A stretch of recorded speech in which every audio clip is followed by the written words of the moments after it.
Welcome everyone to the 209 Journey podcast. I'm your host, Luis. And before I introduce my special guest tonight, I do want to remind everyone if you haven't followed the 209 Journey social media pages, go give them a follow. You can find it at the 209 Journey on Facebook and Instagram. On Instagram, I'm so close to 700 as of this recording. So if you can get me past that and beyond, trying to get to that 1,000 follower mark by the end of the year. And I think I'm going to get there. It's gonna be a tight race, but I think I'm gonna get there. Especially as I release more episodes and more video content as well for y'all. So check out those pages. Subscribe on the YouTube channel to watch the videos as well. The 209 Journey there. I'm gonna be posting some videos that are not episode related as well. So you're not just limited to that. So your subscription will let you see when those videos get posted. Also check us out, the209journey.com, where you can contact us. You can listen to the episodes. You can also watch the episodes on there. If you want to send me a message about a potential guest, or if maybe you yourself want to be on the podcast, then tell me your story, what you'd like to talk about, and then I'll get back to you as soon as I'm able to. All right. Well, without further ado, let me go ahead and introduce my special guest tonight is Rachel Hernandez. She is a friend of mine that I met back in high school days, which seems like it's been a while. But last time I spoke with her on a different podcast that I used to do, she was running for the city council for Riverbank. She got elected, and now she is running to be Riverbank mayor. So really excited to hear all about how that decision came about and how the campaign is doing. So welcome to the 209 Journey, Rachel. How are you? Hey, I'm happy to be here with you and follow your journey too. Oh, thank you. Yeah, it's been a while. I know, like I said, you spoke to me on a different podcast, but now we're here. Now we're highlighting everyone's story, and I'm really glad that you lend us some of your time. I know how busy campaigns are. I remember the last one that you had, so so thanks for giving us some time here to talk about Riverbank for everyone who maybe hasn't been there, or for residents to learn more about you. No, I honestly like this is the stuff that fulfills me, like being able to be grounded a little bit and have conversations and connect to the community. So I'm excited to be here. Yeah, thank you. Well, before we talk politics, I know you've been around the 209 for a while. I know you've been to different places around here. So, for our audience, especially those people who, again, maybe haven't been to Riverbank as much, but of course they should go because it's a growing city. How would you compare Riverbank to the rest of the 209? Yeah, I like you said, I grew up in Salida. So I was born in the Bay Area, but third grade I moved over to Salida and grew up there.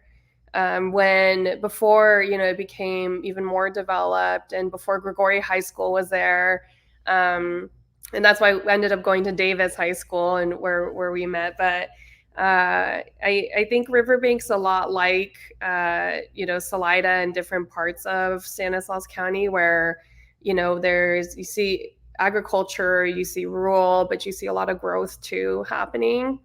Um, I've been in Riverbank the last 10-ish years, and I think what makes it so special is just really seeing how people, have grown up here, love Riverbank so much. And people, we see a lot of growth too as different commuters and different people moving into Riverbank, just loving the balance between both small city, small community living, but also having the amenities that we have. I mean, we just opened up a Costco, earlier this summer. And I know people are loving both of those things, being able to see the orchards and the sunrise over that, but then hopping over to Costco when you need to go on your shopping trip.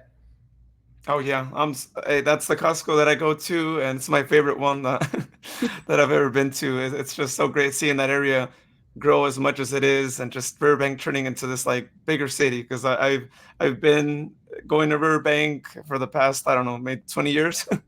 So it's really awesome to see all the different things that are going on there, and so much more that's gonna just keep on going on. I know. Mm-hmm. Uh, well, now let's talk politics. I know you went, first of all, to backtrack just a little bit there. You went to Stan State, you got your bachelor's, your master's there. You're now teaching political classes at MJC, which congratulations on like going to MJC and teaching there as well. So just tell me more about where your interest in getting into politics came from. It was truly that. So it was MJC, and teaching there is like full circle because after high school, like a lot of us were trying to figure it out, what interested us, what we're passionate about. And I ended up going to MJC, not having a plan, but found a political science club. And, coming from a background, being first generation, being the eldest in my family, you learn a lot of leadership already in that, but seeing how being involved civically and being involved in politics, you can kind of also take back some of that power. It was inspiring for me. So, as much of an introvert as I claim to be, I, dove right into it. And, from there, like you said, I went to Stan State, did political science, still continued that same with public administration as my master's, all while being on other campaigns and volunteering and working a nonprofit. So all public service, related. Just really kept me on that path to helping underserved communities and being representative in the community. So come 2019, when we first spoke on your other podcast about me running for council, we were looking at a pandemic. There were BLM protests going on. There were wildfires. I mean, we were all sheltered in place. It was a wild time. But, I felt it was the time also to run for office and to start listening to people, and when I was going door to door at that time with all the precautions, people wanted to open their doors and wanted to talk and wanted to listen or be listened to.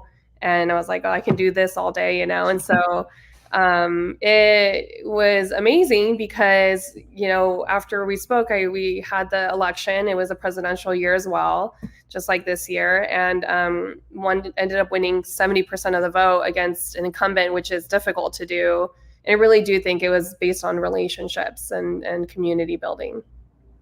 Yeah, no, that does make a big difference is, going out there, putting yourself out there. And I'm really glad that you mentioned that you're an introvert because I think it's often thought that anyone who gets into politics, oh, you have to be an extrovert because of that same reason, right? Of doing the door-to-door knocking, of doing debates, if you have to do debates, or just public speaking, right? Because you have to put yourself out there if you want to have a good chance, right? For the most part, I feel like for people in this, like people already know you, but even then, I feel like you still have to share with the world what your vision is and all that. So really, really got to see you out there, and I hope that and people hearing this or watching this, or they're watching this, they get inspired, to also run for whatever it is that they want to run in their local communities, even if they're an introvert, because you don't seem like it, right? But I think it's important for people to know that, right? That you could be an introvert, yet the image that you display might not seem like it, right? But on the inside, that you still prefer to be an introvert. Yeah, I mean, bottom line is you care, right? And we need, I mean, if it's not more introverts in leadership positions, it's more people that care.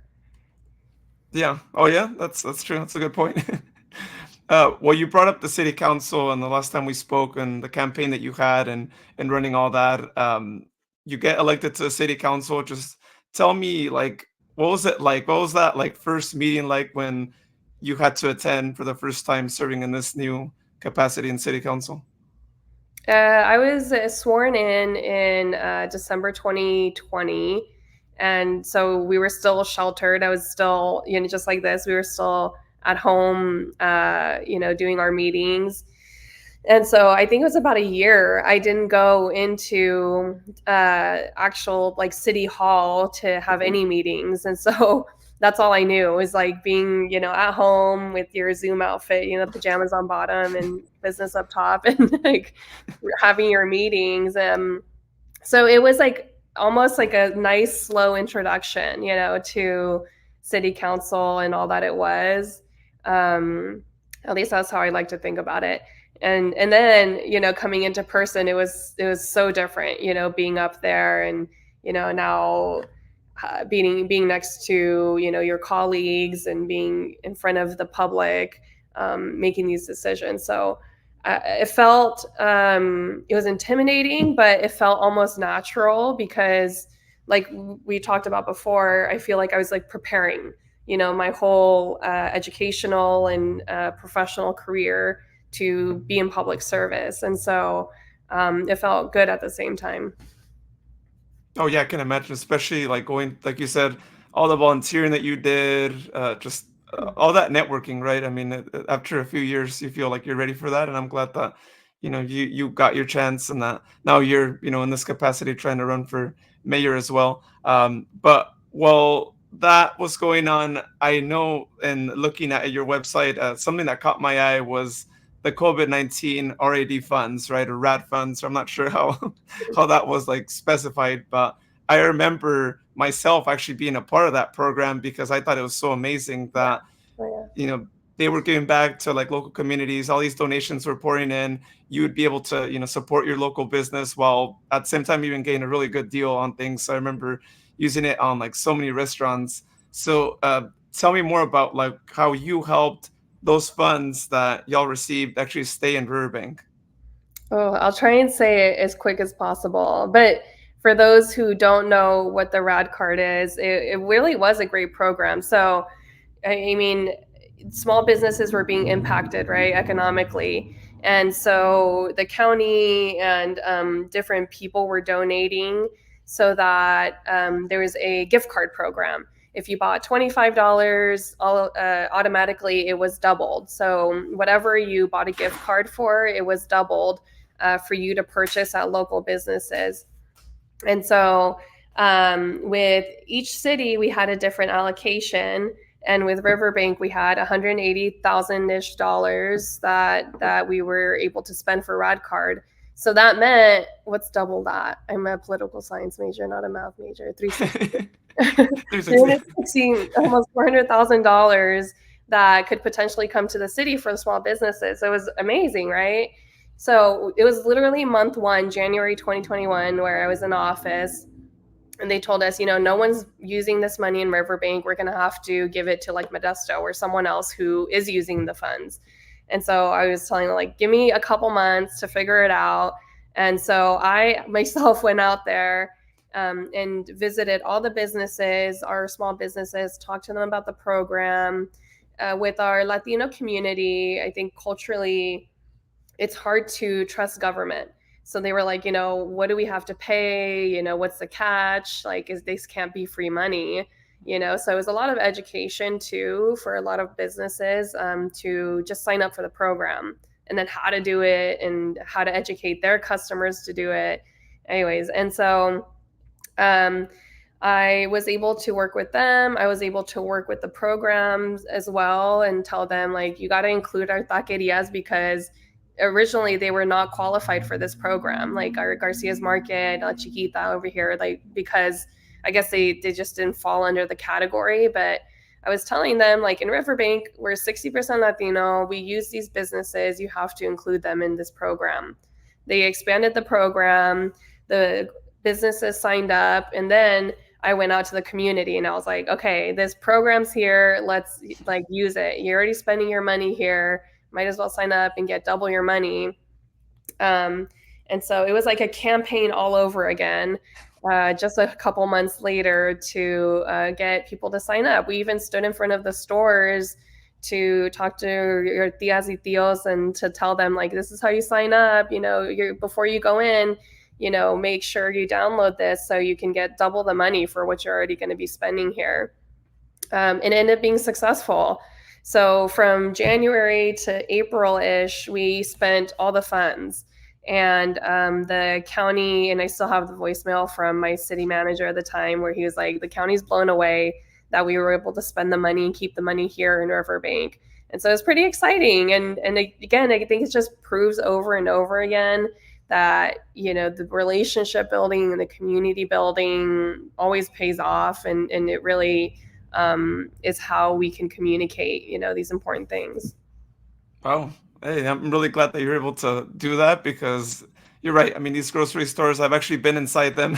I've actually eaten at their Yeah. taquerias as well, and so I know just how that should also count, right? It's like it's Mhm. also food that's made to order. It's not like it's just the Yes. groceries. So I'm really glad that you're able to reach out for them because, like you said, there is that mistrust, and if no one does it, then right? They're never even gonna know that those funds are there, right? And this is a really great way, especially in those tough years Yeah. where, like, it was a little challenging, right? Since no one was really going out, and even the people that were, it was money was tough, right? People were losing their jobs and all that. So I'm glad that they got some business and they're still around, thankfully, as well. Um, Yeah. well, aside from doing that, what are like other things that you've been able to do with the city council? Like, Yeah, and like right now we're sitting at, looking back almost 4 years, so it's pretty exciting, and I can't believe like how fast time flies.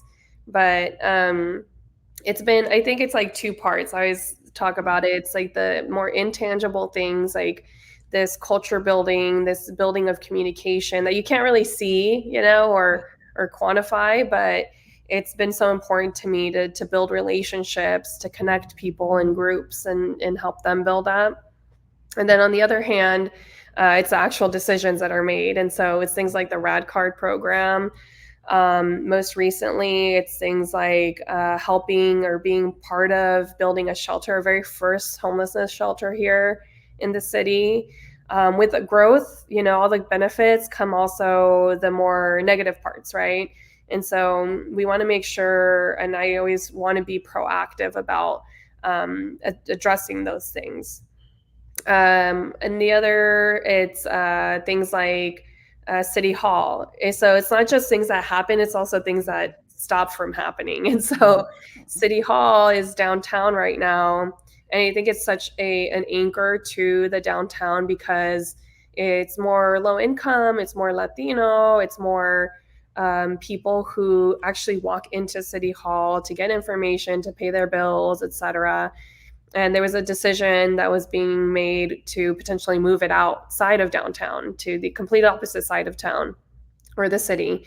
And I was the first person to say, we can't do that. Our community was reaching out to me at the time and telling me, we want to keep City Hall downtown. We don't think it would be a good move. And so that's exactly what I relayed to the council and said, no, we can't. My decision is no, I don't want to move forward with moving it. It'd be essentially divesting from downtown, which we can't afford to do right now with the growth happening everywhere else. And so it's different things that, you listen to the community, but then you also come from its perspective. Like, I'm the only renter on the city council. And so, I have that perspective of like how infrastructure and fees and affordability affects me, and so many of the city that aren't heard. well, that's really great that you pushed to do that because I feel like any city hall should be in a downtown. I mean, I don't know if I've ever known of a city that doesn't have their city hall in their downtown area. So yeah, glad that they didn't move it away. And like you said, I mean, I know that community there. If they're using city hall a lot, it's closer to them, and they're the ones that need it the most, right? I mean, they're going to be more actively involved there in the community. So I'm glad that they're keeping it there, and hopefully it's always going to stay there. Mhm. Nowhere else. We don't need it by Costco. Like, there's really no point, or wherever. Like, it just, yeah. um, well, in your time there, I know 4 years have gone by really quick. I mean, I still can't believe, how quick they've they've gone. It feels like history that I was talking to you about joining city council. But tell us more about like what inspired you to make the next move and run for mayor.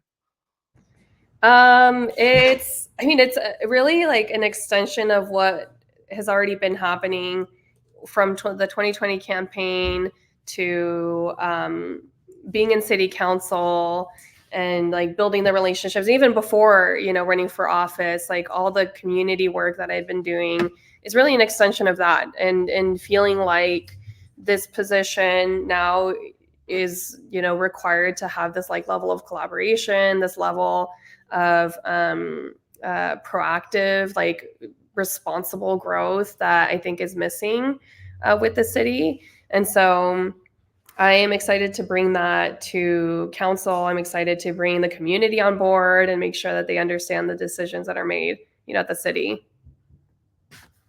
Yeah, no, that's really important for people to know all about that and be more aware of what's going on, especially with the city like Riverbank. That again, I feel like it's one of the cities in the 209 that definitely has the most growth currently, at least, right? Because there's so much activity going on everywhere you look, Yeah. with like new homes and businesses appearing around. Um, well, what would you say is your vision for the future of Riverbank? What are some things that are in your mind? It's exactly what we just talked about. It's bringing together the city. They're now with the growth, a lot of people feel like it's at least three different cities that are growing. Like the downtown, separate from Crossroads, separate from, you know, um, even where the new developments are being proposed. If you're familiar with this area, like Patterson Coffee Road area, and it's creating a separation, in the city. And so I want to continue to build communication and like intentional communication with our Latino community to make sure there's like in language, culturally appropriate communication. Going back to the growth, that it's sustainable, that it's responsible moving forward. So we don't end up pricing out, which we see a lot happen with growth, ends up pricing out the residents that are already here. And so I don't want to be someone who stops growth. I just want to be someone who advocates for the sustainable and responsible growth of the city.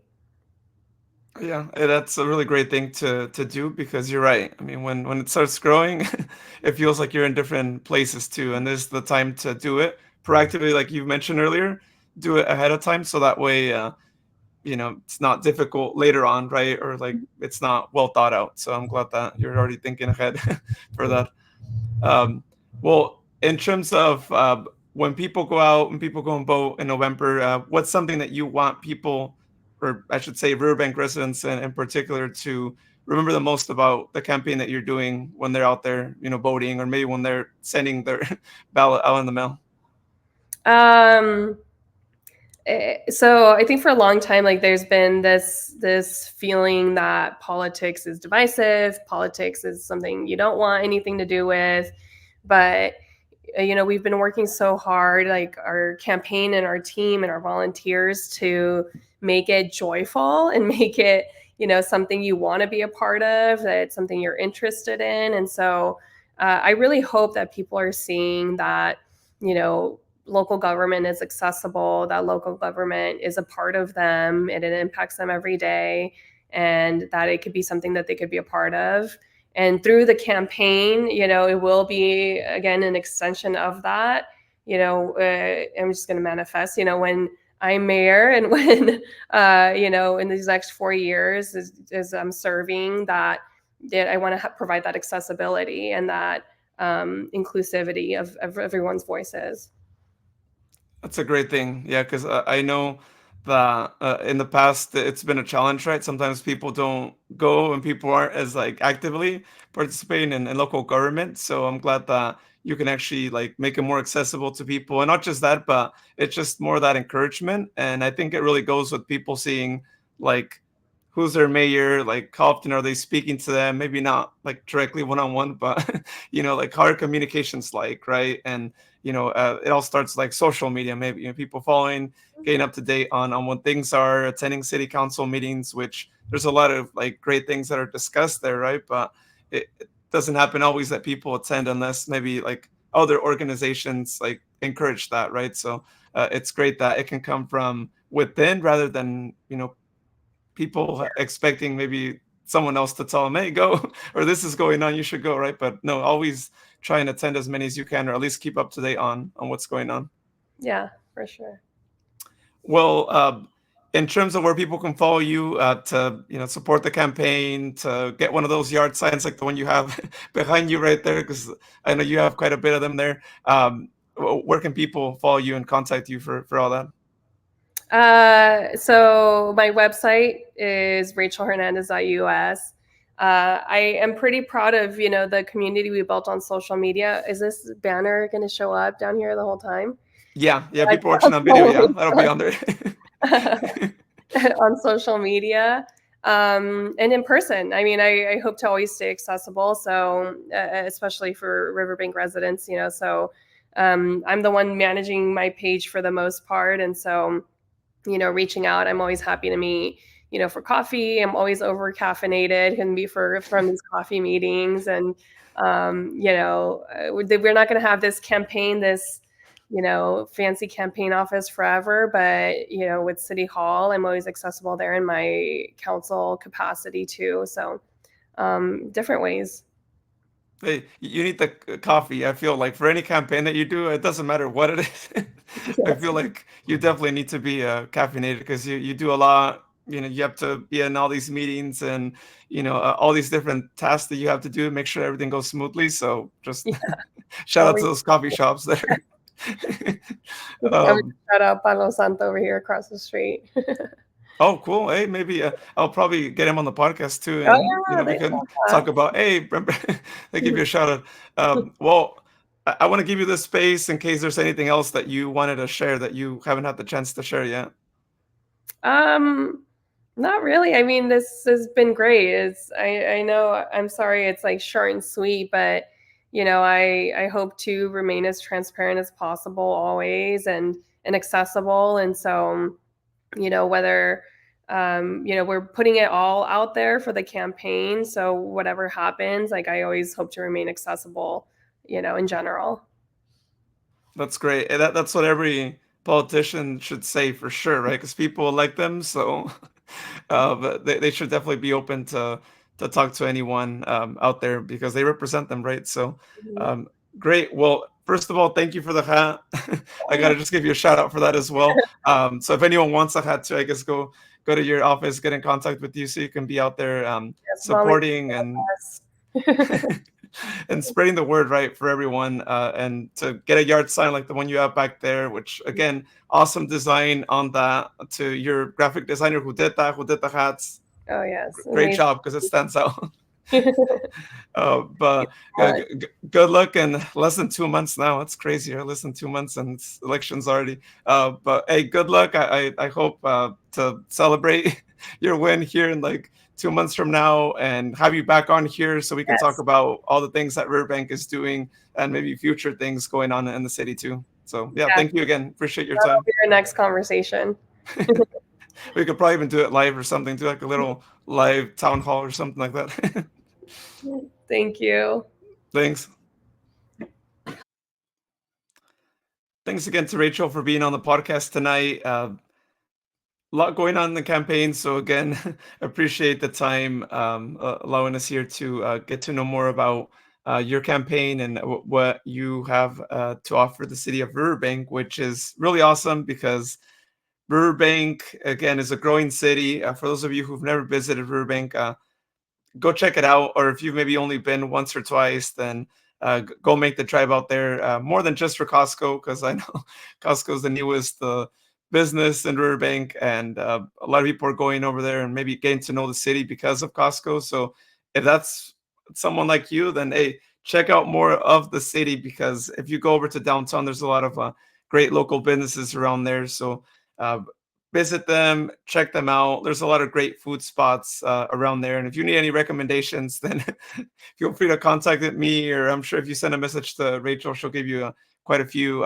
food recommendations and just more information on like different local businesses that are in Riverbank there. I did also want to share with y'all her campaign website here. So if you are watching on video, then you can go and check it out. So you can see here my screen in just a second. So you can see her website. Again, that's rachelhernandez.us. It's a website where you can learn a little bit more about Rachel. You could send her a message on there and just find out more about what some of her priorities are. It's also in English and Spanish, which is really awesome. She talked about including the community, and we have a lot of Hispanic community in Riverbank. So really great when you're able to get more politicians that are being inclusive with everyone in their local communities there. So shout out to Rachel here for having the website also in Spanish to be able to communicate with our Hispanic community. You'll see the endorsements there, and an option to donate there. And again, if you want a yard sign, if you live in Riverbank or you know someone who is there, then feel free to contact Rachel and get one of those really awesome yard signs that's there. Or maybe this hat, as I mentioned, that I'm wearing here, so you can be promoting voting for Rachel Hernandez there. Again, elections are coming by real quick, and I will say that if you're not planning on voting, change that. You can still register to vote, but make sure you do go out there and vote. I know it's something that you hear every 2 years with any election, whether it's a general election or a non-general election. But it's always important for you to like be able to state your thoughts on whatever is being voted on, or elect your local officials there. Always do your homework on whoever you're electing. Of course, check out their websites. Check out videos, check out podcasts, because it's a really great way to be able to find out more about the people that are running in your local community. And it's really important to know whoever you're going to vote for. Make sure you're not just doing a coin toss to figure out who you vote for. Make sure that you are informed about the person that you are about to cast your vote, because sometimes elections are decided with just a few votes, especially in these local elections when we're talking city council, mayor, and all that. So it's really important for you to know who you're giving that vote to, because that could be a deciding factor here locally with propositions statewide and with other statewide choices that you're making as well. So again, do all that, register to vote, and again, select the candidate that best relates to you and that you agree with the most, of course. Awesome. Well, y'all, as another reminder, if you haven't yet, follow the social media pages for the 209 Journey. You can find it on Facebook, on Instagram, at the 209 Journey. On Instagram, you may have noticed, y'all, if you followed it already, or if you're just following it now, you'll probably see it there as the post before this episode's post. But I did a little quick reel there of my visit to Mocha Magic in downtown Modesto. And I'm going to be doing more videos like that as well on Instagram. So if you go on there, you'll be able to see more reels of different places to visit around the 209. And I'm going to try and highlight most of my guests' businesses whenever I'm at their business as well. So if you follow that page, you'll be able to see those reels on Instagram. Also on YouTube, I am going to be posting more videos, and potentially some of those reels will have more lengthy videos of that business, maybe a quick chat there with the business owner as well. Again, most of them might be guests that have been on this podcast before, just so y'all can also get more information on their business and also get to see it on video, especially for a lot of my guests that I had on season 1 and season 2 before I was actually recording videos for this podcast. And if you're new to this podcast, subscribe to the show on YouTube, or also follow the show, or do both. Follow the show on anywhere you're listening to this podcast, whether it's on Spotify, Apple, Amazon, iHeartRadio, and so forth. There should be a button there to either follow or subscribe. If you could do that, it'll notify you every time that I post a new episode. And I don't have a posting schedule, sadly, quite yet. But I tend to post once to twice a week. I'm trying to do more episodes that are twice a week. But again, really depends on my episode schedule if I can do that or not. But if you're subscribed, it'll notify you. And if you want to watch the video recording, it always gets posted simultaneously with the audio recording on the podcast. And I always post it on YouTube first, on Facebook. I'm kind of still catching up right now with the videos there. But on YouTube, they always get posted. So whenever you see that social media announcement of a new episode, the audio and the video version have already been available. And I always do a premiere on YouTube. So if you do subscribe, you can actually get notified whenever the premiere of any video goes out. And then there's that live chat function. And if you want to use that to chat with people, or if you want to leave your own comments there as you're watching the live feature, then please feel free to do so. I do hop on there once in a while to see if any comments go through, or just to like see how my premiere is doing there as well. So I might be on there. I might even respond to you directly as well. Again, that is on YouTube there. And thank you so much to everyone, by the way, who's followed the social media pages, especially Instagram. I know it's grown a lot. I know anytime I post a new episode or new reel, it seems I'm kind of getting new followers come through. So appreciate y'all supporting this podcast. Again, if you're new to the show, or if maybe you just started listening to a few episodes here, I started this podcast 3 years ago. And my goal is to just keep talking to people here in the 209 that are doing really great things for our communities. And I'm going to keep doing this as long as I'm able to, as long as I have a voice.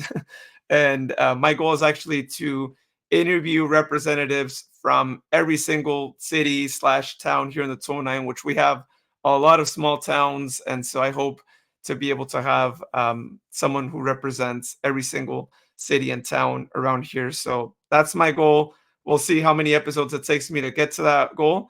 But my main goal of the podcast is just to highlight people's stories and bring about all the positive things that people are doing here for our community, whether they own a business or they have a career.